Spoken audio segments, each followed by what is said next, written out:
ایک جب حاجی میدان عرفات میں جمع ہوتے ہیں، گڈے پٹے مٹی سے پسینے سے شرابور بال بکھرے ہوئے اور احرام باندھا ہوا اور لبیک اللہم لبیک دیوانہ وار جب کہتے ہوئے بھاگتے ہیں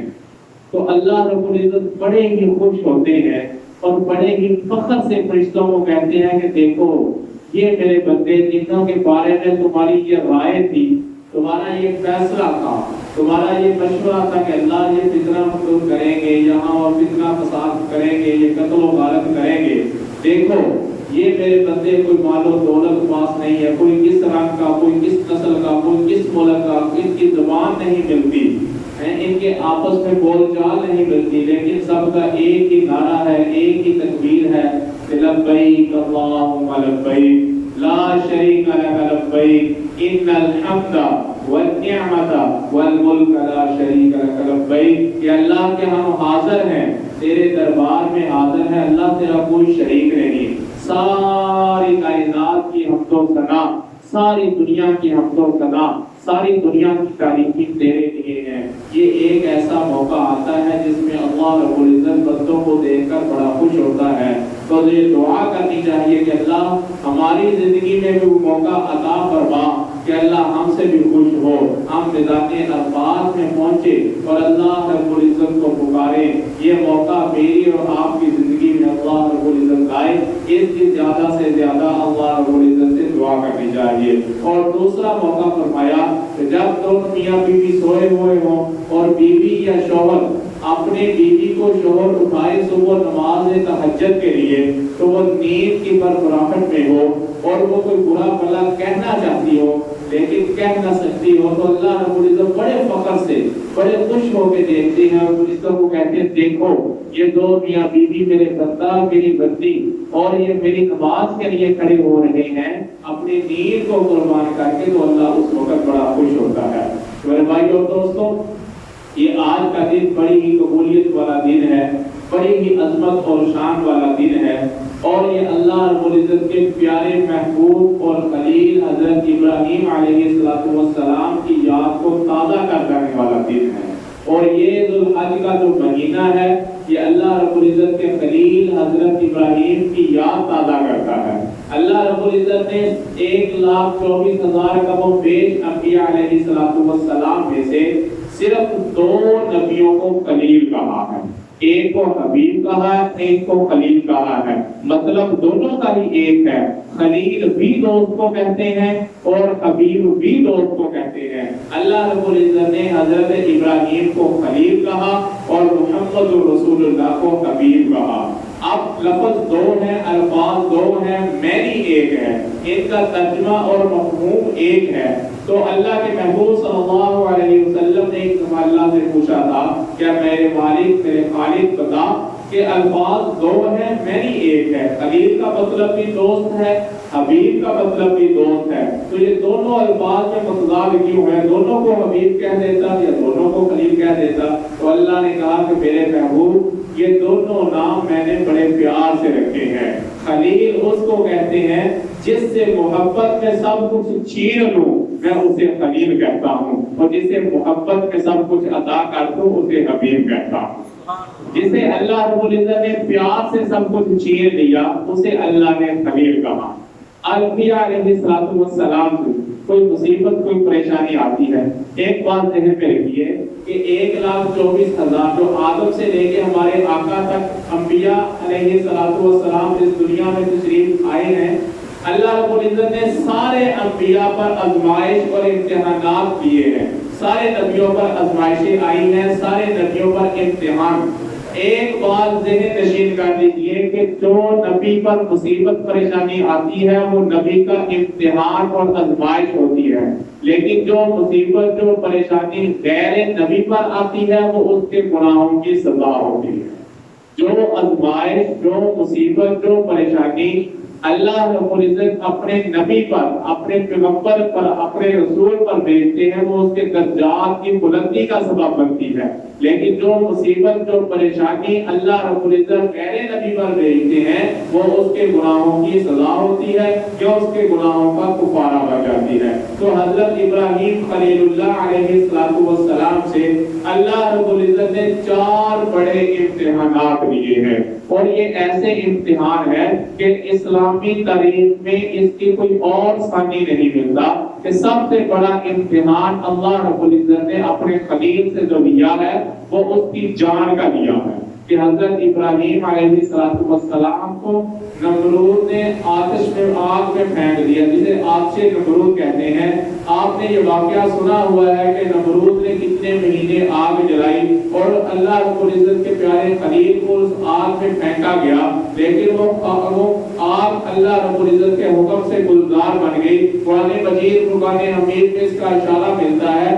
قُلْنَا يَا نَارُ كُونِي بَرْدًا وَسَلَامًا عَلَىٰ إِبْرَاهِيمَ، کہ اللہ رب العزت نے براہ راست آگ کو حکم دیا تھا کہ گلزار بن جا میرے خلیل کے لیے۔ تو یہ پہلا امتحان تھا جو اللہ نے اپنے خلیل سے لیا۔ اس دنیا میں سب سے زیادہ جو بندے کو عزیز ہوتی ہے، سب سے زیادہ جو عزیز، جو پیاری انسان کو چیز ہوتی ہے، وہ اس کا اپنا جسم ہوتا ہے، اپنی جان ہوتی ہے۔ اور یہ بات یاد رکھیے کہ دنیا کے اندر اگر کوئی بندہ خودکشی کرنا چاہے تو خودکشی کرنا حرام ہے، جان بوجھ کے اپنے آپ کو موت کے کنویں میں ڈالنا حرام ہے، لیکن اللہ کا کوئی نبی کہہ دے کہ مر جاؤ تو اللہ کے نبی پر مرنا شہادت ہے۔ اگر اللہ کے رسول کہہ دے کہ آؤ موت کی بازی لگاتے ہیں، تو ہم بہت سارے واقعات سن چکے ہیں، پڑھ چکے ہیں کہ اللہ کے پیارے محبوب نے صحابہ کو فرمایا تھا صحابہ اپنی جان نچھاور کرو، تو صحابہ کرام نے اپنی جانیں نچھاور کر دی، صحابیات نے اپنی جانیں نچھاور کر دی۔ تو اس بات کا منہ بولتا ثبوت ہے کہ اپنی مرضی سے مرنا حرام ہے، لیکن اللہ اور اس کی رسول کی مرضی سے مرنا یہ شہادت ہے۔ اور میرے بھائی اور دوستوں، یہ مہینہ حضرت ابراہیم علیہ السلام کی یاد اور حضرت اسماعیل علیہ السلام کی یاد تازہ کرتا ہے کہ اس مہینے میں پہلی قربانی، پہلا امتحان، پہلا پرچہ جو اللہ کے خلیل نے دیا وہ اپنی جان کا تھا، کہ اپنی جان کی پرواہ کیے بغیر اللہ کے یہ خلیل آتش نمرود میں کود گئے اور علامہ اقبال کی روح کو دربا گئے۔ علامہ اقبال نے قلم اٹھایا اور یہ لکھنے پر مجبور ہو گئے کہ جان دی ہوئی اسی کی تھی، حق تو یہ ہے کہ حق ادا نہ ہو سکا، کہ اللہ نے مجھے جان دی تھی اسی کے راستے میں دے رہا ہوں، لیکن پھر بھی یہ نعرہ لگا رہا ہوں کہ میں اس کی دی ہوئی جان کا حق ادا نہیں کر سکا، جان دی ہوئی اسی کی تھی، حق تو یہ ہے کہ حق ادا نہ ہو سکا۔ تو پھر اللہ رب العزت نے اپنے خلیل کو آگ سے بچایا۔ یہ پہلا امتحان تھا جو اللہ رب العزت نے اپنے خلیل سے لیا۔ دوسرا امتحان اللہ رب العزت نے جو اپنے خلیل سے لیا تھا وہ اس سے بھی بڑھ کے تھا کہ انسان کو دوسری چیز اپنی زندگی کے اندر جو سب سے زیادہ پیاری ہوتی ہے، جو سب سے زیادہ امپورٹنٹ ہوتی ہے، وہ اولاد ہوتی ہے، اور اولاد بھی وہ ہو جو بڑھاپے کے عالم میں ملی ہو۔ اولاد تو ویسے ہی بڑی دل عزیز ہوتی ہے، آنکھوں کی ٹھنڈک ہوتی ہے۔ اللہ کے محبوب صلی اللہ علیہ وسلم نے خود فرمایا تھا کہ میری اولاد میری آنکھوں کی ٹھنڈک ہے، میں اپنی اولاد کو دیکھتا ہوں تو میرے سینے میں ٹھنڈ پڑتی ہے،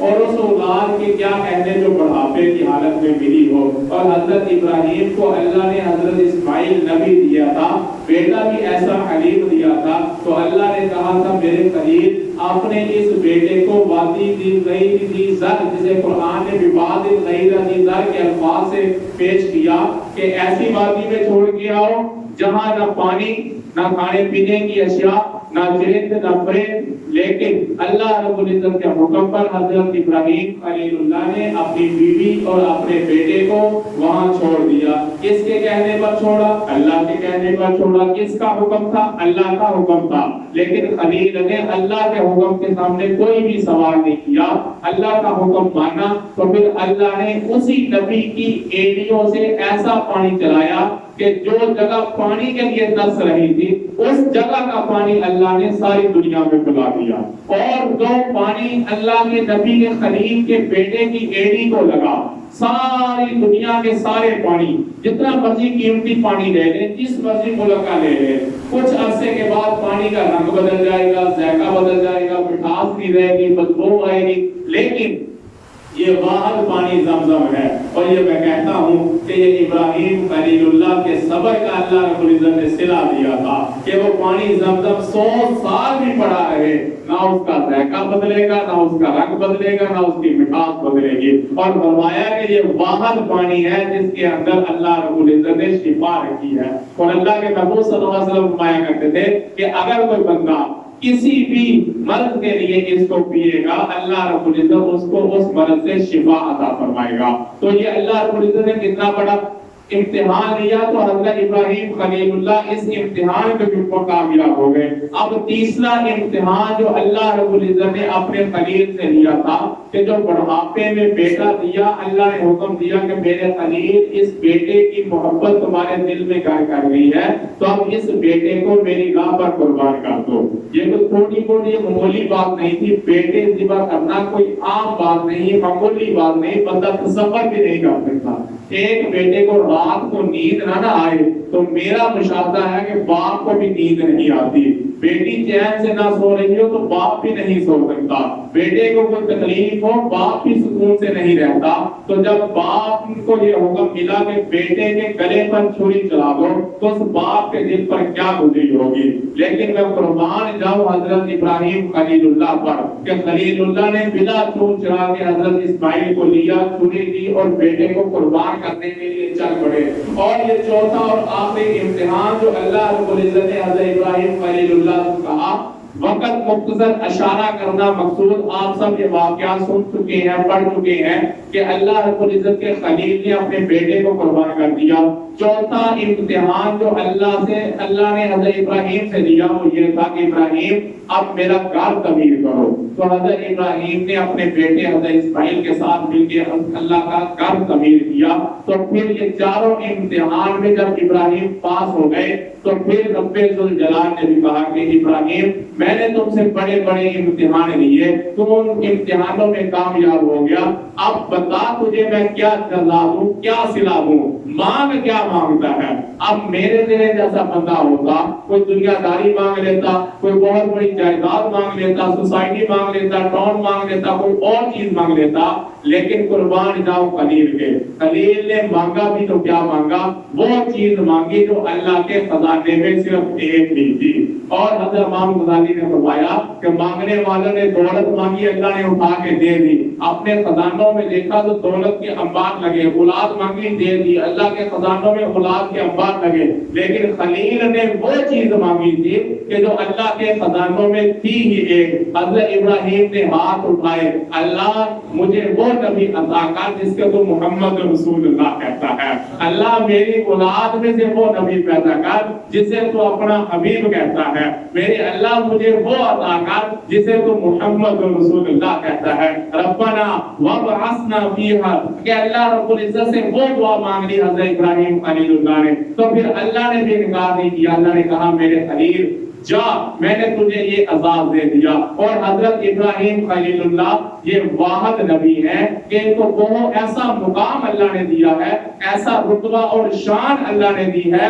کہ حضرت آدم سے لے کر حضرت عیسیٰ تک 1,24,000 کم و بیش انبیاء علیہ السلام، کسی نبی کو ایسا مقام، ایسا رتبہ، ایسا اعزاز، ایسی شان اللہ نے نہیں دی۔ ایک اس کی وجہ یہ ہو سکتی ہے کہ حضرت ابراہیم کا ایک بیٹے حضرت اسحاق علیہ السلام ہے،